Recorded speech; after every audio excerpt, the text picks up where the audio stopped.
I wasn't in Egypt, but I was in Morocco. I was in the Atlas Mountains, and it was my last day in Morocco. And I wanted to take in all the sights and the views. And I was staying in a very remote village in a valley. So there's two sides of the mountain and then a dried up river that flowed through. And I wanted to cross to the other side of the river and again, take in this beautiful view and take in all the sun I could before flying back to Berlin. And I took a deep breath and I just took everything in and I smelled. It was so wonderful, and I smelled rain. And I looked behind me and I saw a massive rainstorm coming my way.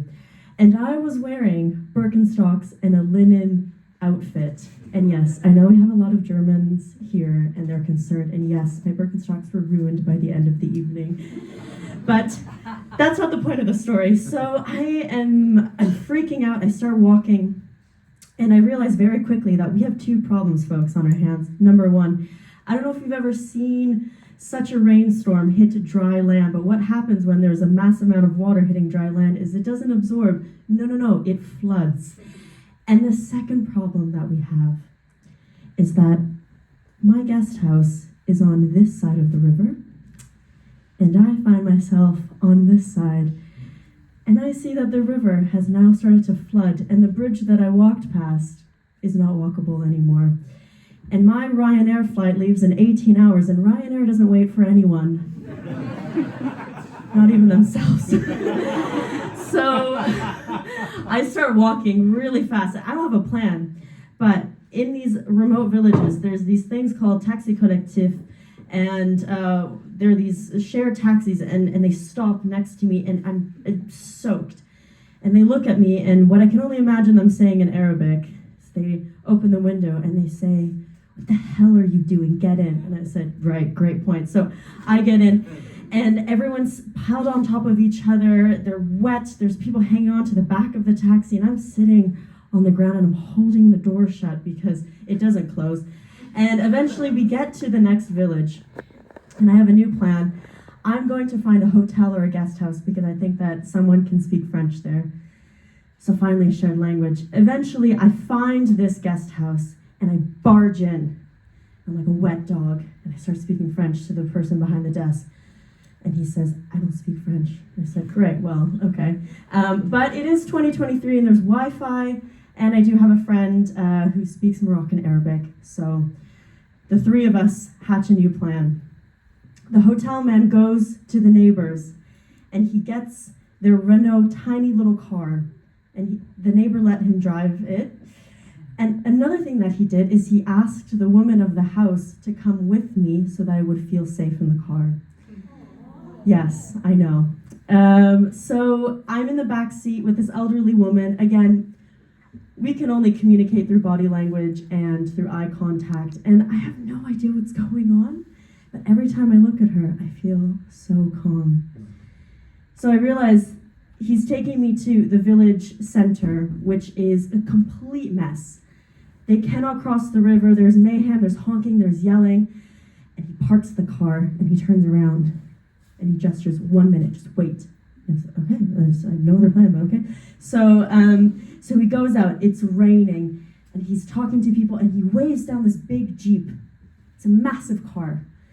And the car, this big car, drives right next to our tiny petit Renault. And so the hotel man opens the car door, he sticks his head in, shh, it's still pouring rain, it's getting more and more. And he says, "Yalla, yalla," and I'm like, okay. So me and this lovely woman, we're like cattle being herded into this big Jeep. So I get in, the door closes, it's quiet again, and we start driving.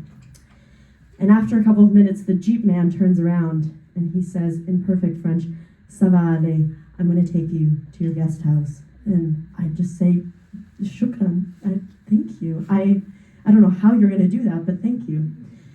So this is how he does it. We embark on what is probably the most treacherous car journey I have ever been on.